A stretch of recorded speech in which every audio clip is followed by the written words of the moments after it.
sosok Bang Haris juga identik dengan Romai Rama. Ya, hampir. Enggak cuma malam Jumat aja kan, Bang? Tidak. Manusia, hormati ibumu.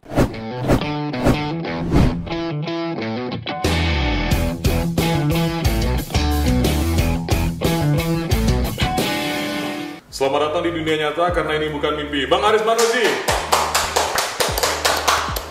Luar biasa. Selamat datang, Bang. Gimana kabarnya, Bang? Alhamdulillah. Sudah lama kita tidak. Iya, luar biasa. Jadi beliau ini merupakan, kalau bisa dibilang guru-guru lah. Mentor juga, sahabat juga, mitra juga. Jadi beliau ini Lawan juga. Lawan nggak berani. Bukan tanding, bukan lawan tanding ini. Jadi Bang, gimana kesibukannya sekarang, Bang? Ya, semenjak pindah dari pemerintah kota Pekanbaru, saya diberi kesempatan untuk berbagi ilmu dan pengalaman kepada junior-junior saya di IPDN. Ya. Nah, waktu itu saya dipercaya sebagai wakil direktur IPDN kampus Jakarta. Jakarta, ya. Kemudian sekarang saya diberikan kepercayaan oleh pimpinan untuk mengurus program studi praktik perpolisian Tata Pamong. Nah, karena mungkin saya karena mantan Kasat ya, Kasat PP ya, betul. Jadi disuruh ngurus Pamong mah ya. Masih hobi goes, Bang?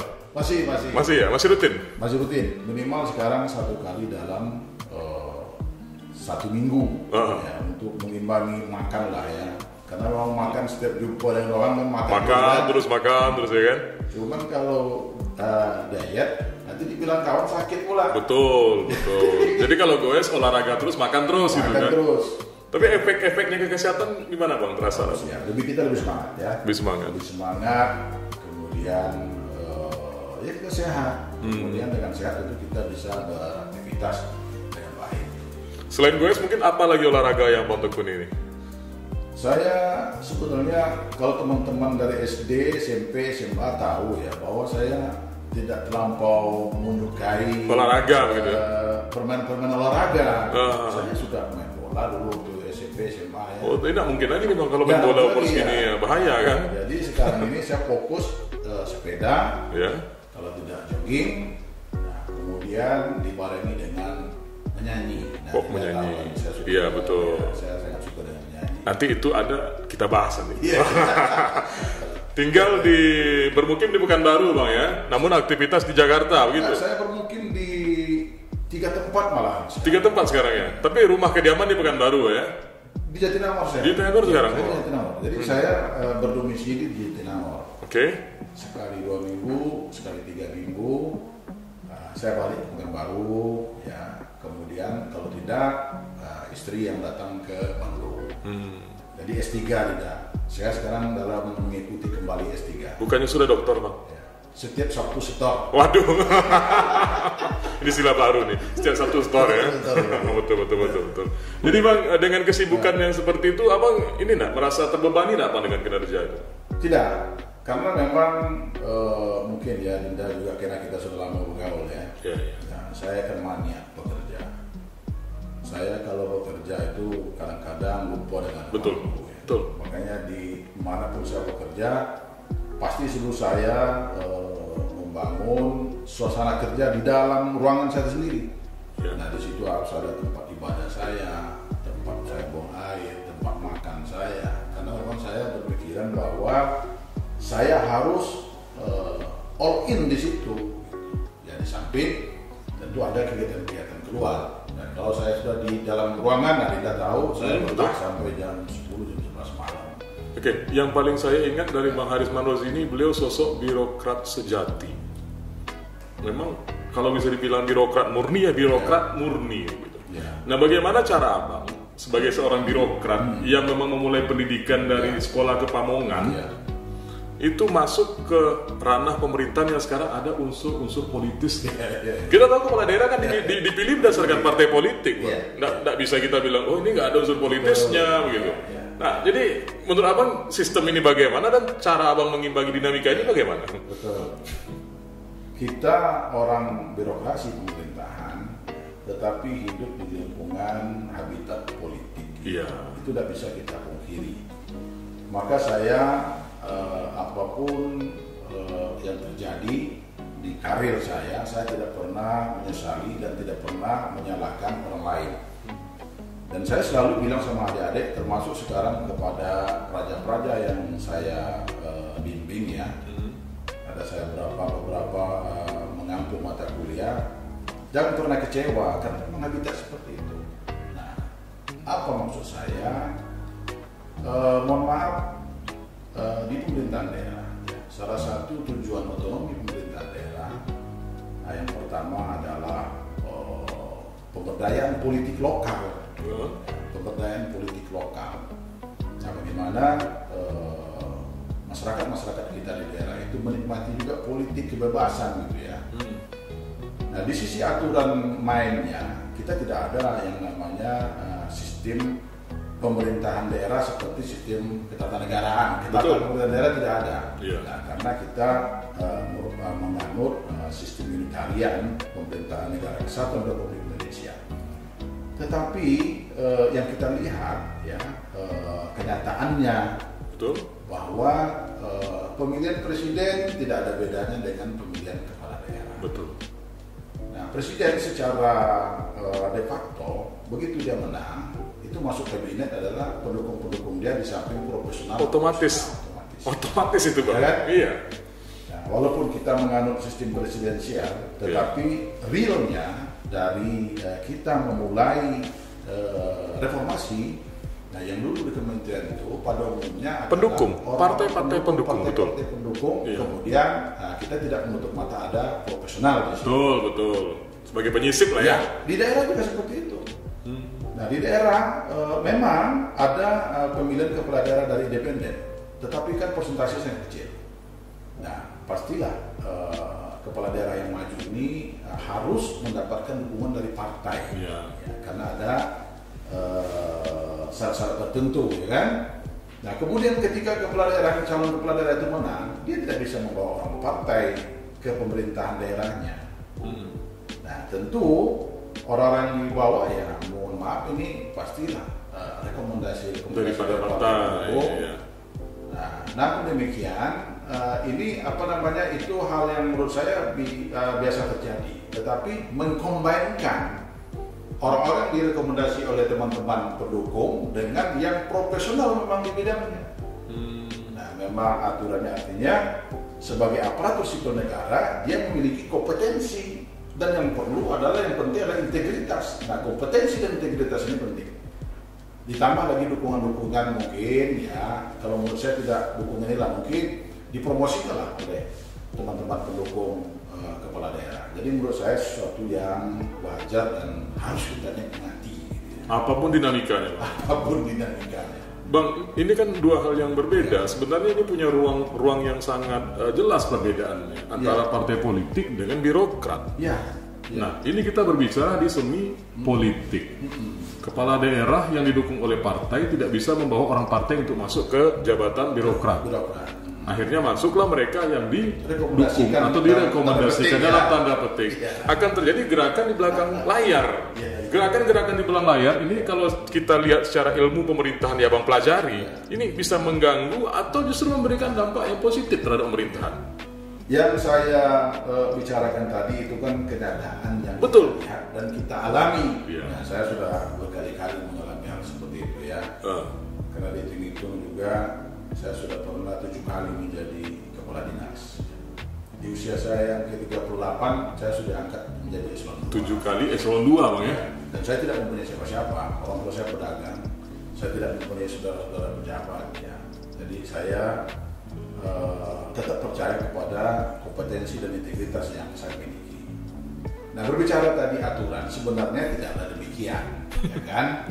Kalau kita mengacu kepada Undang-Undang 23 2014, kemudian Undang-Undang Nomor 5 2014 tentang aparatur sipil negara, bahwa penempatan pejabat itu justru tidak memperhitungkan unsur-unsur politis. Itu yang seharusnya. Murni kepada kompetensi dan integritas serta persyaratan kepangkatannya. Ya, tapi kenyataannya kan mohon maaf kita masih banyak melihat ada kerbitan, ya kan? Betul. Padahal secara kompetensi belum pantas sebenarnya. Nah, akibatnya apa? Itu yang saya di awal tadi saya katakan bahwa esensi dari otonomi daerah ini adalah pemberdayaan politik lokal, kemudian spirit of control, pelayanan kepada masyarakat semakin pendek, ya kan? Nah, tujuan goal dari itu semua adalah kesejahteraan masyarakat. Nah, kalaulah tidak dilakoni oleh orang profesional yang tidak mempunyai kompetensi, apalagi integritas, ya berarti goalnya otonomi daerah itu adalah kesejahteraan masyarakat, ya akan sangat sulit tercapai. Ini fenomena ini kan abang sudah banyak nih melihat sudah berdinas di berbagai tempat. Ya. Ada nggak yang murni yang mengetemukan, oh ini betul nih memang penempatannya profesional walaupun didukung oleh partai tapi memang orang yang profesional begitu. Ada nggak yang mau lihat atau semi mendekati murni? Itu yang saya bilang, mestinya kalau seperti itu di-combine. Iya, udah ada bang jumpa bang yang begini bang. Ada banyak. Ya, sudah ada. Saya menjadi dipercaya menjadi kepala badan kepegawaian daerah, nah itu kita terapkan. Nah, kebetulan saat itu wali kotanya, pimpinan saya sangat komit terhadap itu. Jadi walaupun ada dorongan, tekanan, tapi kalau mereka tidak profesionalisme, nah mereka tidak akan duduk ya. Nah itu justru komitmen yang saya bangun dengan pimpinan. Nah, waktu saya ditawari menjadi yang mengurus masalah kepegawaian ini, maka saya sampaikan bahwa pertama saya tidak akan tunduk kepada siapapun kecuali kepada pimpinan saya, hanya satu orang. Kemudian yang kedua, kita dalam penempatan ini walaupun ada tekanan dan segala macam harus combine. Tapi kalau murni mengikuti kemauan eksternal daripada pemerintahan dan bukan dari baper jakat dan segala macam, nah saya tolak. Nah pada saat itu pimpinan setuju. Nah insya Allah selama 1, 2, 3 tahun ya kita lakukan hal yang seperti itu. Oke, bang itu ada kopi, kita minum dulu sambil santai kita ngobrol. Jangan terlampau yang berat lah ya. Ini awak diundang jauh-jauh. Dibawain bahas masalah berat aja. Nah bang, kapasitas abang sebagai seorang birokrat, sebagai seorang pengajar memang sudah pas untuk membahas masalah ini. Tapi pun kayaknya tidak salah orang nanya gitu kan. Karena memang itu menjadi kebingungan Pak. Banyak orang yang bingung. Ini politik ranahnya kan memang ke legislatif sebenarnya. Di sana seharusnya bermainnya ranah politik. Tetapi kok unsur-unsur politis ini masuk ke eksekutif. Sehingga kita bingung sebenarnya nih. Kalau menurut Heru pribadi lebih berbahaya yang semi ini ketimbang yang terang-terang. Itu analisa pribadi sih Bang. Kalau yang betul-betul terang-terangan seperti lembaga legislatif, di situ memang nampak permainan politik mereka mewakili alma mater mereka, mewakili partai mereka. Mereka di sana berkompetisi secara sehat, kelihatan di sana. Yang semi ini yang kita khawatirkan. Bajunya lain, kulitnya lain. Itulah kenyataannya memang tidak bisa dipungkiri dan para kepala daerah tidak bisa menghindar dari hal seperti itu. Padahal sesungguhnya secara teori kan. The politik DN, administration began. Jadi ketika proses politik selesai, maka proses administrasi berjalan. Tidak bisa dicampurkan antara administrasi dengan politik. Tetapi sekali lagi saya katakan mungkin banyak yang tidak sepakat dengan apa yang kita kemukakan tadi. Tapi memang itu kenyataan. Itu fakta. Saya 3 tahun menjadi mengurus masalah kepegawaian ini, saya tahu betul. Ya, desakan-desakan. Ya, tapi kita sampaikan kepada pimpinan, coba kita pelajari track recordnya seperti apa, kemudian tes kompetensinya seperti apa, dan integritasnya seperti apa, baik kepada sesama rekan, kepada bawahannya, kepada atasannya, itu menjadi pertimbangan kita. Dan orang-orang tidak memiliki kompetensi pada saat itu tidak bisa masuk. Mungkin Adinda melihat bagaimana waktu itu, ya banyak yang tidak bisa masuk ya. Tapi sekali lagi untuk kepentingan politiknya ya kepala daerah bisa berbuat banyak. Dan ini terjadi hampir di seluruh pemerintahan daerah. Jadi tidak juga salah daripada para kepala daerah itu menurut saya. Sistem. Tapi sistem. Nah mungkin ke depan bisa saja kepala dinas ini dari orang-orang partai politik. Bisa saja kalau memang aturannya begitu ya. Konsensus bersama. Konsensusnya apa? Ya perbaikan undang-undang. Iya betul. Tapi itu belum ada wacana ke sana. Karena mungkin ada ya. Karena kita melihat bahwa memungkinkan itu menurut Undang-Undang Dasar 1945 khususnya pasal 18 itu. Karena pemerintah negara Indonesia ini bagi atas pemerintah provinsi, pemerintah kabupaten kota, dan masing-masing pemerintahan kabupaten kota provinsi itu memiliki pemerintahan daerah. Nah, pemerintahan daerah itu diatur menurut undang-undang. Nah, sekarang undang kita kan mengaturnya sedemikian rupa. Nah, kalau tidak ada alternatif lain, umpamanya bahwa mungkin kepala daerah tidak dipilih langsung oleh masyarakat atau DPR. Nah, bisa saja ada negara-negara lain, negara-negara kesatuan itu hanya pemilihan presiden, kemudian untuk kepala daerah ditunjuk oleh presiden, itu bisa saja. Jadi memang sudah ada poin-poin yang memang memungkinkan selamanya untuk dilakukan seperti itu. Kita nggak tahu perkembangan ke depannya. Ujung-ujungnya kan mana lebih baik manfaat daripada mudaratnya. Betul. Yang namanya hukum ini buat manusia pasti ada perbaikan. Gitu. Nah, Bang Haris Rozi, sosok Bang Haris juga identik dengan Romai Rama. Ya. Punya iya. Ini punya hubungan apa sebenarnya dengan Romai Rama nih, Bang? Jadi saya kalau bercerita tentang soneta ini. Iya betul, soneta. Inilah saya bilang kalau anak kecil itu kalau disuguhkan sesuatu pasti dia minimal dia ingat. Tertanam di otak. Bawah sadar ya. Betul. Ceritanya saya ini anak pinggiran. Oke. Ya, saya dibesarkan di pinggir kota Pekanbaru. Sekarang menjadi pusat kota Pekanbaru. Di Tangkerang itu dulu Pekanbaru Coret, betul. Tapi saya lihat sekarang banyak anak pejabat anak Tangkerang itu ya. Pejabat di kota dan provinsi banyak anak Tangkerang ya. Betul. Pada saat itu Tangkerang itu bukan Pekanbaru Coret. Jadi saya di pinggir kota Pekanbaru. Istilahnya semua orang tempat buang anak. Ya. Nah, saya dilahirkan di 13 Koto Kampar, sekarang Koto Kampar. Nah, orang tua saya sebenarnya bertemunya dan berpacarannya mereka di sini. Pekanbaru. Nah, kalian nggak tahu. Ya kemudian saya lahir di Kampung. Nah, sebagai orang Tangkerang, dulu hiburannya namanya ada taman hiburan, ya, Dupa Kencana. Kalau tidak kami nonton di Misbar Tua Sakti. Gerimis Bubar, ya. Misbar. Bioskop Gerimis Bubar itu. Sekarang di depan rumah sakit Alros. Betul. Ya. Jadi orang tua saya ini, ya ayah saya itu sangat keras soal mendidik anak. Kami tidak boleh keluar habis maghrib. Jadi dari dulu sampai sekarang kebiasaan saya di rumah itu kalau sore pakai sarung. Karena memang menghadapi maghrib itu semua sudah pakai sarung. Jadi tradisi abang bersarung-sarung di rumah itu memang bukan dari kecil. Dan sekarang menjadi menjadi pertanda bagi anak-anak saya. Ya. Kalau ayah sudah pakai sarung berarti dia nggak keluar, berarti nggak ada acara. Kecuali ada acara mendadak ya. Tapi pakai sarungnya setiap hari kan? Hampir. Nggak cuma malam Jumat aja kan? Tidak. Jangan ini persiapan ritual pula ya kan? Jadi orang tua saya nggak, kami adik-adik kakak beradik nggak boleh nonton itu nggak boleh. Oke. Jadi boleh nonton kalau filmnya Romai Rama.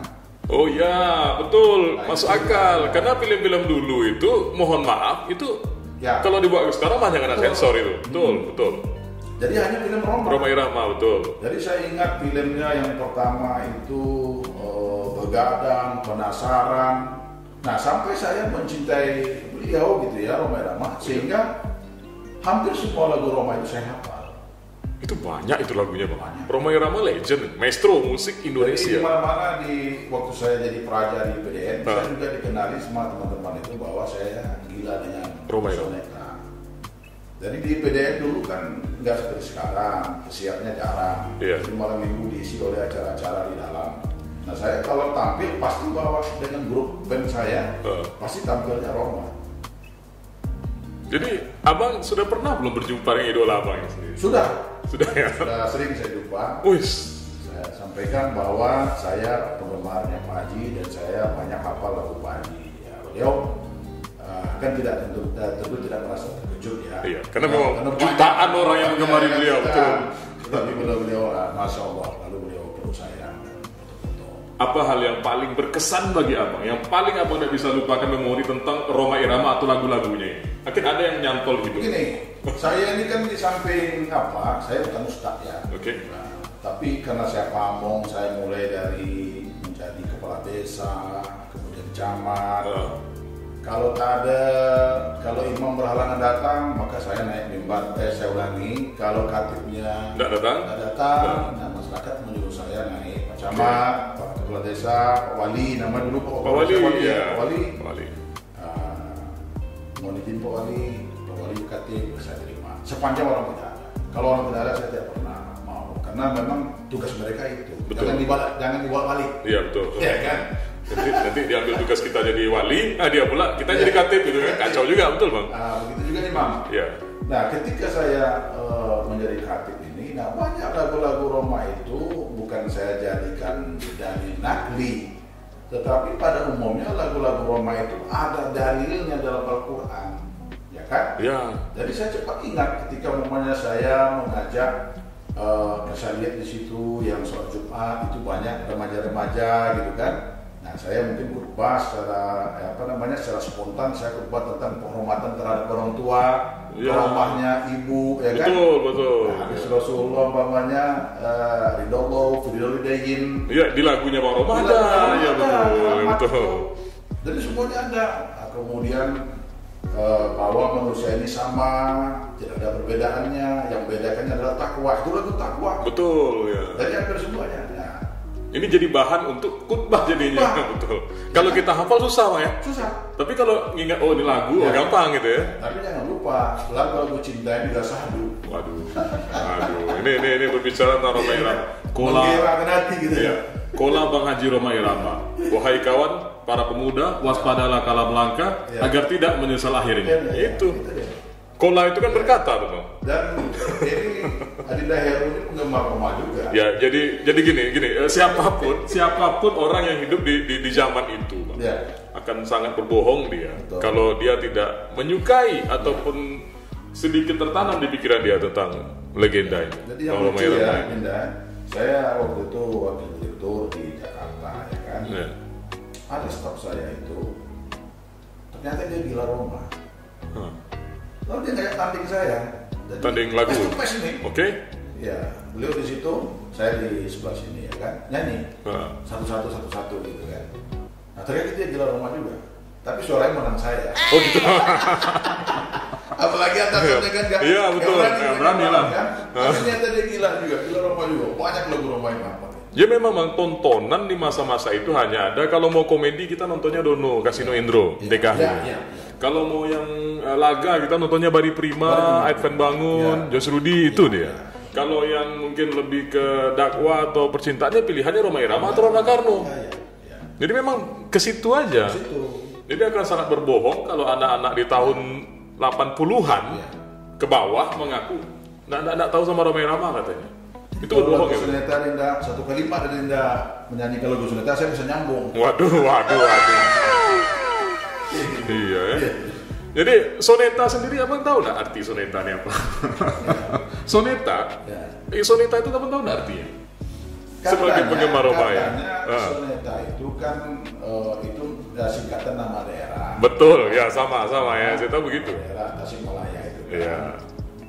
Tetapi sesungguhnya saya pernah baca buku, kemudian kita belajar dulu waktu SMP jenis-jenis puisi. Oke. Nah, salah satu jenis puisi itu adalah sonata. Sonata. Nah itu kan salah satu tokoh puisi itu kan Profesor Muhammad Yamin. Nah, sebetulnya sonata itu kan seperti pantun di kita. Jadi polanya kan sampiran dengan isi. A B A B A B A A A. banyak bunga di taman, hanya satu ku petik. Banyak wanita, banyaknya perawat, cuma satu yang cantik. Betul ya. AB kan. Kalau saya baca kayak gitu. Jadi memang model penulisannya begitu Bang ya. Dan ada beberapa jenis puisi. Dan lagu Rama pun seperti itu. Iya betul. Pola liriknya AB gitu. AB, semacam pantun. Ya, coba Dinda, lagu Rama itu semua seperti itu. Betul, ya. Berarti dia makanya lebih identik dengan musik Melayu, Bang ya. Ya.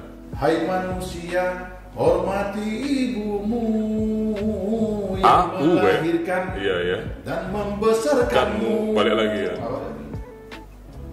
Darah dagingmu dari air susunya, jiwa ragamu dari kasih sayangnya. Iya. Jadi gampang diingat dan gampang dikenal. Itu sonata itu sebenarnya. Tapi ada yang bilang itu juga singkatan daripada daerah, betul. Betul. Kecamatannya kabupaten dan iya apa? Daerah, kecamatan, kabupaten ya kan? Sonata itu Tasik ujungnya itu Bang ya. Tasik Singaparna, Tasik Malaya kan? Iya betul. So itu siapa ya ada. Jauh-jauh bahas politik ujungnya bahas Roma Bang ya. Nah Bang, banyak orang yang melihat enak Bang Haris kemana-mana sekarang main lintas provinsi, main lintas kota, jadi pengajar di IPDN. Tapi kan orang nggak tahu nih kayak mana Bang Haris bisa sampai gitu begitu. Apa memang segampang itu Bang? Atau ada pesugihan atau bagaimana? Jadi saya pernah mengalami tugas peristiwa-peristiwa yang menurut saya yang menjadikan saya semakin dewasa. Tamat dari STPDN, saya ditugaskan menjadi protokol Pak Solipto. Nah, kakak saya waktu itu Pak Joni Irwan dan sekarang yang asisten ya. Kemudian kakak saya Pak Edi Wijaya yang sekarang mantan sekda provinsi. Itu orang hebat memang. Pos-pos saya itu kan. Nah, setelah diprotokol oleh menteri, datang surat dari menteri harus turun ke desa tertinggal. Saya ditempatkan di Kecamatan Bunut. Walaupun Bunut itu waktu itu Kabupaten Kampar, mohon maaf saya nggak tahu Bunut itu di mana, karena orang Tekerang kan. Iya. Nah, saya ke Bunut itu naik pompong dari Pangkalan Baru. Kemudian terus daerah Pelalawan. Nah sekarang Kabupaten Pelalawan dan Bunut itu sekarang merupakan kecamatan maju. Dulu Kampar Bang ya? Dulu Kampar, dulu jauh banget. Jadi kita naik pompong kapal agak besar sampai ke Kuala Tolam. Dari Kuala Tolam itu masuk pakai sampan kecil itu ke Bunutnya. Ya mungkin sekitar 7-8 kilo ke dalam sungai kecil. Nah kalau waktu pasang nggak bisa masuk, kami jalan kaki. Nah saya pikir inilah gambaran daripada daerah saya gitu ya. Yang notabene yang mohon maaf kita kan putra Indonesia dari Riau. Yang saya tidak tahu, jadi ternyata aku kasih betul lah kondisinya kan. Nah, saya happy di sana. Saya tidak pernah mohon maaf sampai buang air itu kan. Gak ada MCK, ya kan? Jadi ke Jamban dulu kami ke sungai itu. Sungai kan? Ya. Sampai saya membuat ikatan tali gitu kan di pohon itu supaya saya tidak jatuh ke sungai. Gitu. Tapi saya lakukan dengan happy. Di situ waktu itu tidak ada ruang makan. Kalau mau makan harus masak. Nah, selama 1 tahun kemudian ngambil gaji di Bangkinang. Berarti karena saya kan pegawai negeri pusat. Kalau mau ngambil gaji ke Bangkinang dulu. Jaraknya jauh Bang ya? Jauh banget. Harus pakai pompong lagi. Iya. Harus pakai baru dulu. Beberapa bulan saya di situ baru ada buka jalan lintas timur kan. Iya. Nah, lintas timur sudah bisa mobil sekali seminggu ada mobil masuk ke situ. Nah, kemudian tapi jalannya sangat jelek dari Simpang Sore itu ke dalam 22 kilo sangat jelek. Ada namanya jalan itu daerah Gajah Begolek. Kalau Gajah Begolek itu, kalau hari hujan, itu motor kita taruh di atas itu, kita lempar aja sampai ke bawah. Nggak bisa dikendarai. Nah, jadi soal jauh ke Bangkinang tadi, gaji saya waktu itu 44.000. Saya pikirnya nggak cukup. Tapi kan basis saya, basic keluarga saya kan keluarga pedagang, ya kan. Saya berpikir apa yang bisa membuat saya hidup di situ. Nah, saya di situ sampai berjualan madu. Nah, madu itu saya kumpulkan, ya. Dalam 1 bulan itu saya mencari madu-madu yang kan petani yang madu ini kan sedikit-sedikit, nggak seperti sekarang kan. Saya dapat 1 kilo dalam satu bulan umpamanya. Nah, ketika Pak Camat saya masih hidup, Pak Camat saya salut. Camat di saat abang Camat di ya, Gunung sana. senior saya. Jadi saya kan yang pandai bawa mobil, mobil kijang gitu kan. Jadi kalau beliau ke Pekanbaru ngajak saya bilang, bang saya mau jadi sopir bang, tapi bawa madu saya 100 kilo. Tawa dia, kalau ini memang. Nah, saya beli madu di situ, waktu itu 1 kilo itu 3.000. Saya jual di Pekanbaru 6.000, 7.000. Hampir 2 kali lipat untungnya, man. 300.000 untung saya, gaji saya cuma 44.000. Gaji 44.000, untung 300.000. Untung 300.000 1 bulan. Kemudian apalagi potensi di situ yang halal ya, saya lihat nangka mudanya. Nangka muda untuk sayur itu banyak. Betul. Ya. Ini kan murah sekali karena kalau musim dia sampai ke tanah-tanah itu buahnya kan. Nah waktu itu saya sudah 6 bulan di situ, buka lintas timur itu kan. Jadi mobil-mobil truk dari Jawa itu ngantar barang ke Pekanbaru ke Medan, pulang kan kosong. Iya. Nah saya paham itu, mereka pasti cari muatan. Betul. Nah saya kumpulkan di pinggir jalan itu nangka-nangka itu sejengkol, nangka. Nah saya waktu itu 700.000 ongkosnya ke Jakarta, ke Keramat Jati. Saya bawa ke situ. Ya, dengan yang mungkin ada juga KKN-nya. KKN-nya apa? Saya tanda tangan surat keterangan hasil hutan kan. Dan dulu kan kalau bawa itu kan harus ada keterangan dulu, nggak seperti sekarang. Bisa masuk gimana aja. Ya. Akhirnya apa? 1 truk itu dengan modal saya belinya ke bawahnya 700-800, tambah ongkos 700, 1.500.000. Di Jakarta 1 truk itu 3 juta. 1.500.000 saya untung. Justru saya mempekerjakan, mohon maaf nih, PPL. Saya bilang kalau daripada mendung aja ini kawan di sini, mendingan ini kawal ini apa sana jengkol sama nangka muda ini. Nah, sekarang teman saya ini juga kabit sekarang mau saling melawan. Jadi banyak pekerjaan gitu. Masyarakat butuh di situ umpamanya anak getah. Saya beli gaji saran getah itu. Saya tanya sama orang tua saya di mana anak getah yang banyak di saran. Bawa truk-truk, dibawa sampai ke jembatan Sering itu, masukkan ke kapal. Saya yang ngawal ke desa-desa. Jadi begitu. Jadi setahun saya di situ, teman-teman semuanya minta pindah, saya nggak minta pindah. Saya nyaman, justru nyaman, nyaman saya. Nah akhirnya apa? Ketika Pak Pak Bupati datang, ini almarhum masih hidup, mohon izin Bapak Sarjasid. Waktu itu Bupati datang dalam kunjungan menyerahkan secara simbolis bantuan dana desa dan impres desa tertinggal. Iya. Nah begitu beliau datang saya hormat karena kan di PDN kan memang diajarkan seperti itu. Ya. Lapor. Apa yang kita belajar di PDN mau terapkan dalam itu. Okay. Karena kalau ada kunjungan pejabat kita kan hormat, kita lapor. Iya. Saya bilang sama Pak Camat, Pak, apa perlu lapor sama Bupati? Ya kamu aja lapor. Nah waktu kunjungan ke desa, ya saya dibawa Pak Bupati, bilang sama Pak Camat saya ini, Pak Camat itu aja itu yang tadi yang lapor tadi, wah gara-gara lapor kan, yang lapor tadi aja ke mobil, nah ajudannya turun, saya di ajudan, nah, sopirnya Pak Bupati, Pak Camat.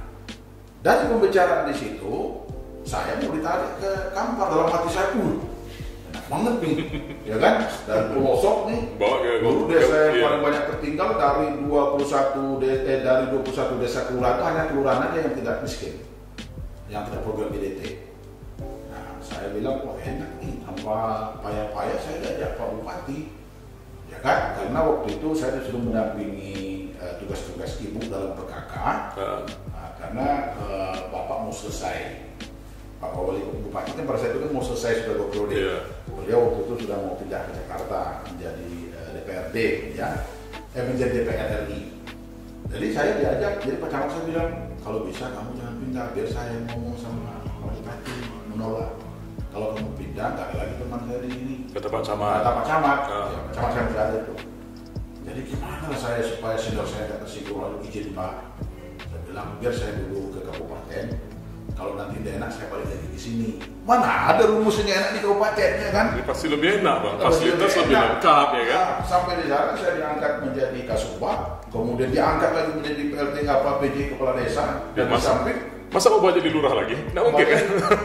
Di samping saya ikut ibu kemana-mana. Oke. Ya ibu Bos Yasin itu kami ke desa-desa kunjung kemana-mana. Nah, saya mau persiapkan pidato beliau. Nah, di situ juga karena saya sudah terbiasa waktu di protokol dengan Pak Gubernur Sirito. Nah, itu pengalaman. Jadi itulah tonggak awal karir abang bisa sampai seperti saat ini. Iya. Setelah itu saya lulus di Institut Ilmu Pemerintahan. Nah, itu kan yang tes kan tamatan-tamatan dari APDN semuanya ya kan. Ada 270 orang yang tes. Nah, kebetulan Tuhan mengizinkan hanya 15 orang termasuk saya. Oke. Nah, artinya itu menjadi tonggak karir awal mulanya abang bisa sampai saat ini. Betul. Jadi kalau yang saya tangkap kan kenyamanan itu bukan tergantung lokasi, bukan tergantung kondisi, tapi kita yang ciptakan apa? Jadi kan pekerjaan itu hobi kita. Itu yang membuat kita. Jadi pekerjaan itu hobi bang ya? Pekerjaan itu jadikan hobi. Ya, kalau kita hobi kan nggak ada merasa tertekan, nggak ada merasa capek atau apa, enjoy aja kita. Justru kalau nggak ada kerja sakit. Kok hobi bang pegang kamera bang? Hobi ya? Hobi. Rizky hobi kan? Kalau hobi aman bang. Nah, kalau hobi, kalau Dinda tidak pegang kamera pasti mimpi kan? Ada sesuatu yang betul nggak? Ada sesuatu yang hilang gitu. Dia kalau tak pegang istri baru mimpi bang. Nah, mungkin itu hobinya. Oke. Bang Haris yang pertama terima kasih sudah berbagi cerita di sini. Luar biasa. Ini sangat menginspirasi sendiri. Mungkin satu hal yang perlu kita ingat bersama itu kenyamanan itu ternyata bisa diciptakan. Dekat dengan diri kita. Dekat dengan diri kita bang ya. Yang nggak usah mencari jauh-jauh gitu kan. Iya. Kalau kata orang tua bang. Kamu berkeluyuran membawa ember mencari air, padahal di dalam dirimu ada telaga. Ada telaga. Ya kan? Ini kebanyakan orang-orang sekarang seperti itu, keliling bawa ember nyari air, dia tidak sadar dalam dirinya ada telaga. Sebenarnya tinggal membuka diri tadi, masuk dan nikmati sepuasnya. Jadi itu falsafah ketika dia mencari mungkin dingin supaya dingin badannya ya kan? Cari air bawa ember kan? Padahal yang mendinginkan dalam dirinya. Jadi manapun kita enjoy. Luar biasa nih. Ini memang bilang kalau begini nanti kalau jabatan ini kalau di sini nanti susah enggak ada yang susah, ya kan? Iya. Semuanya ini menyenangkan gitu ya kita. Masuk Dinda kan, saya tahu percisnya sudah 10 tahun ya mungkin. Lebih bang, lebih ya. Tapi enjoy. Iya betul. Menikmati kita. Menikmati. Jadi banyak motivasi, banyak masukan-masukan dari Bang Haris yang bisa kita ambil pada hari ini. Terima kasih Tuan Guru. Mungkin ini pertanyaan kami berikan nih Bang di segmen terakhir ini kita berikan kepada seluruh narasumber yang ada di sini. Ini kan programnya judulnya bukan mimpi. Bukan mimpi. Tapi di segmen terakhir ini kalau seandainya Abang dikasih kesempatan untuk bermimpi dan mimpi itu bisa berwujud menjadi kenyataan. Apa satu hal yang paling Abang inginkan dalam hidup? Begini, saya mempunyai obsesi selalu harus bisa bermanfaat buat orang banyak. Kadang-kadang saya berpikir sebagai manusia kita juga kadang-kalanya mengalami pemikiran yang pada titik nadi terendah. Saya pikir semua makhluk hidup pasti memikirkan itu. Jadi saya punya pemikiran buat apa?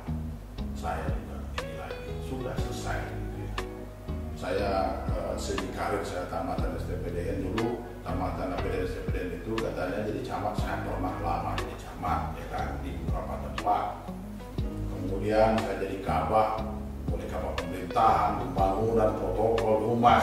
Nah itu bonus ya kan, bonus dari sekolah di STPDN ya kan. Kemudian lagi menjadi kepala dinas 7 kali, itu bonus juga ya kan. Anak-anak sekarang sudah 2 sudah selesai dan bekerja, tinggal 1.